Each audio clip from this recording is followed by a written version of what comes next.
Speaking of making things up, though, I don't know if you guys saw this, but I didn't think we were going to get a definitive answer or a conclusion to this story anytime soon, but it appears that we kind of did. The Air Force details cover up in shooting that spurred the Sig Sauer investigation. Now, this is from the New Hampshire Times or whatnot, but if you guys remember back in July, there was a investigation due to claims that a Sig M18, M17 went off in the holster and killed an airman.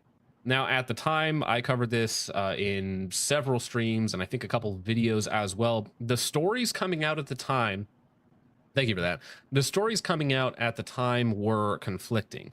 At one point, it was that the gun was sitting on a desk. At another point, it was that a gun was slammed on a desk. I had even heard a wacky theory that the gun was sitting on a desk when it went off, but then it went through a door and into a bathroom where it killed somebody who was sitting on a toilet at the time.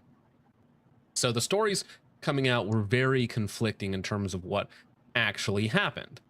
Then a few months, fast forward a couple months, all the SIG M18s get pulled from service. They have to get inspected. A lot of them were faulty or had issues that needed to be remedied. But the main instigation of it, this lie, essentially, as we're finding out now, is that there was indeed horseplay involved, which is why the airman was arrested and then released, and then earlier this month found dead. Now, as of right now, there's no details on whether that was suicide or a murder. I would imagine, we can presume it's a suicide, but I don't see a whole lot of details on that yet. Something happened. Something sure did happen. His head just did that. Hey, sometimes that happens. Maybe it was an actual SIG that went off unintentionally that got him. Oh, how ironic would that be? Yeah. You lie about How a the SIG going off, turntables. and then your SIG does go off and kills you, and who's going to believe you? No one's going to believe you. It's never going to happen. Two airmen who initially lied about the circumstances of a shooting that left a fellow airman dead on a military base in Wyoming have pleaded guilty in a court-martial proceeding to making false statements. So the reason why this looked so bad is originally the shooter himself had witnesses that backed up his statements. Now, unfortunately, they were lying for him to try and cover for their buddy. Not a wise move to make in a death, especially for a military case. Now, their sentences are pretty light. One of them, well, the person who committed the crime committed suicide, at least as far as we're aware right now. But the sentences for the two, what would you say, assistants? The two accomplices? Yeah, the two accomplices seem to be pretty light. So, Braden Lovin was shot and killed on F.E. Warren Air Force Base in July. Lovin's death was initially alleged to have been the result of a Sig Sauer pistol firing unintentionally, a claim that spurred a review of the weapon's safety. Then you fast forward in August, the Air Force announced an arrest had been made in connection with Lovin's death, but declined to release White Allen's identity. White Allen was then found dead inside of his dorm room on October 8th. The Air Force continues to investigate his death. So they found him dead in his dorm.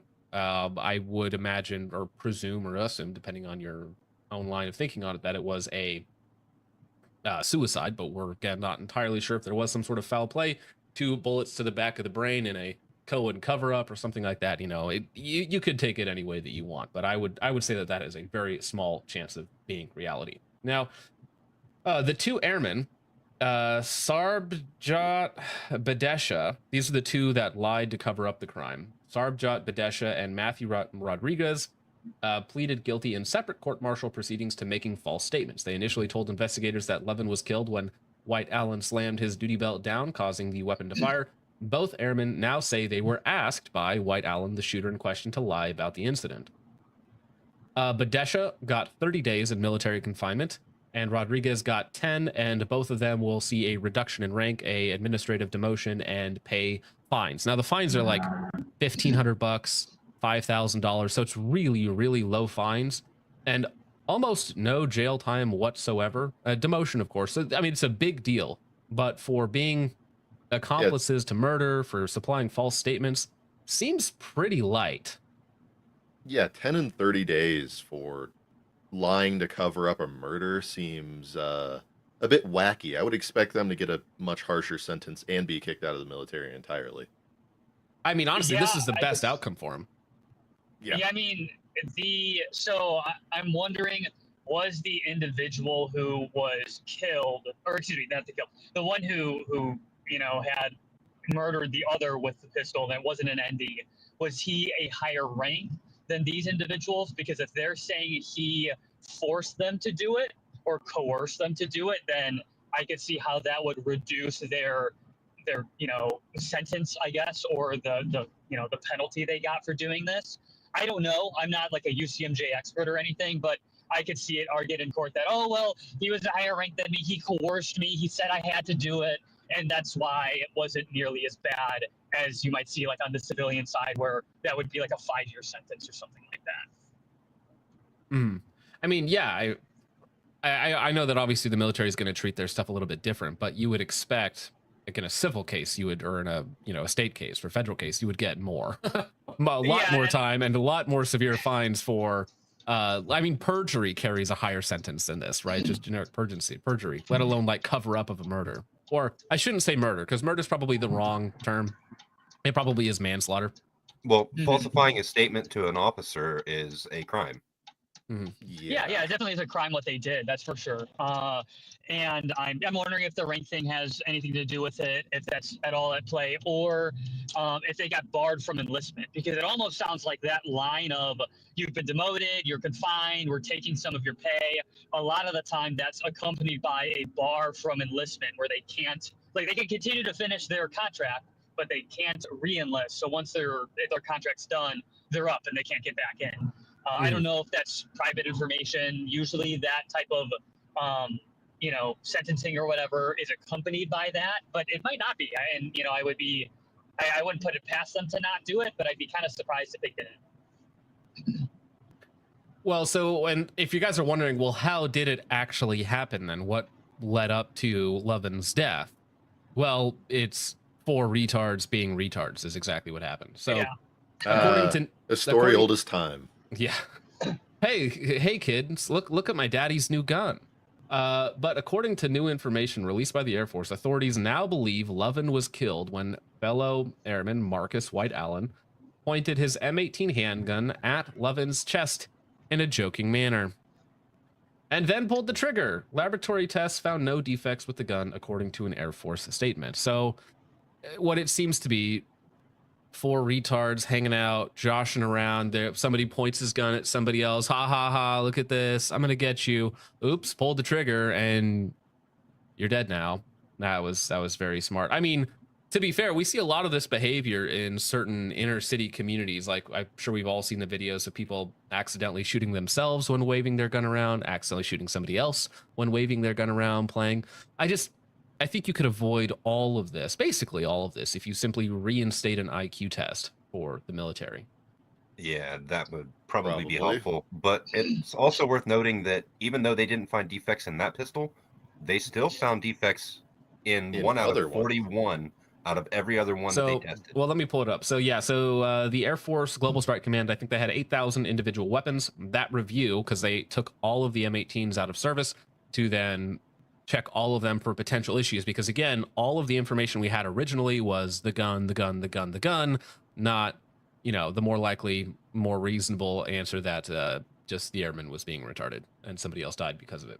But the review of those 8,000 firearms found that 191 of the 8,000 guns, so about 1 in 40, 1 in 41, were found to have unexpected wear marks on the internal components, including the safety lever, striker assembly, and sear. So that is still a big issue, right? If Not we good. have 1 out of 40 guns showing strange wear patterns on all of your internal safeties, not a great pattern. One might say that's a significant number. Ooh, significant issue. That's so funny, Richard. That was. I'm laughing. Thank you, I'll Richard. That was great. I hope not. Damn! Whoa, murdered him. But no, that's a big issue. 1 out of every 40 guns having some sort of unexplained wear pattern, which is probably why Sig is marketing a couple different things right now. We saw, I think it was 2 weeks ago, they brought out a upgrade kit, essentially, which has a new internal safety design with a new external safety that also acts as a sear block, whereas the M18, its manual safety is only a trigger block, so it does not stop any of the actual internal components. So if the external safety was on an M18 and one of the internal safeties failed, it still wouldn't protect you. But with this new design, thanks Josh, thank you for ruining my train of thought, but with the new design, it's actually a sear block with adjusted internal safety. So I think that is one of the paths forward for Sig, is even if they're cleared completely in this case, which again, as of right now, seems to be that they are cleared in the death of 11, right? That they still need to actually fix and update their pistol, which, you know, has been out for over a decade at this point. So thanks for that. I wonder how many different iterations of safeties have been in P320s at this point. Because I know they did a lot of iterative design and small little tweaks and changes throughout the years. It would be interesting to know, which we never will. But it would be interesting to know. It's nearly yearly. If we're talking about all the different changes, it's nearly yearly. So it's been through a lot of separate changes, 100%. And I think that they'll continue to update it until they can just drop it. And speaking of dropping it, Sig also decided it would be really, really good marketing to come out with a new limited edition Freedom line of pistols commemorating Charlie Kirk and Turning Point USA, which is, you know, really capitalizing on a couple of deaths, I suppose. You know, they get cleared in one death and then they use another death to maybe sell some overpriced boomer shooters with the 1911 X carry. Does anybody know anyone who actually carries like a real 1911? No. Nope. No, not that I know. I know guys who carry staccatos, but oh yeah, of course. I mean, Staccato makes carry guns. They make 2011s don't count. Talking about 1911s, I don't think I've ever seen. Yeah, like a single stack one. 1911. Well, Yeah, so my grandfather carried one for a very short period of time, and then he switched to a Browning high power. So and that was 20 years ago. How old was your grandfather? When he passed, 87. Well, right. So he was late 60s carrying a 1911. That checks out. Yeah, that's allowed. That's allowed. It's like retirement age, right? If you're over 65, you can carry whatever you want. It's fine. Sig Sauer is proud to present the limited edition Freedom Series. This unique set of 3 pistols has been created to pay tribute to the commitment and conviction of Turning Point USA, available in both a 1911 X full and X carry size, or the popular P365 X macro. Why no 320? I don't know why wouldn't you bring out a Freedom 320 edition? That would be quite humorous.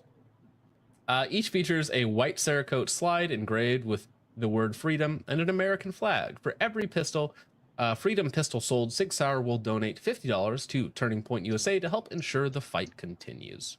I mean, at least they're doing something with that. Yeah, it still feels icky, though, especially after somebody died very publicly, to just, I don't know, market in this way. I dislike it. I find it distasteful.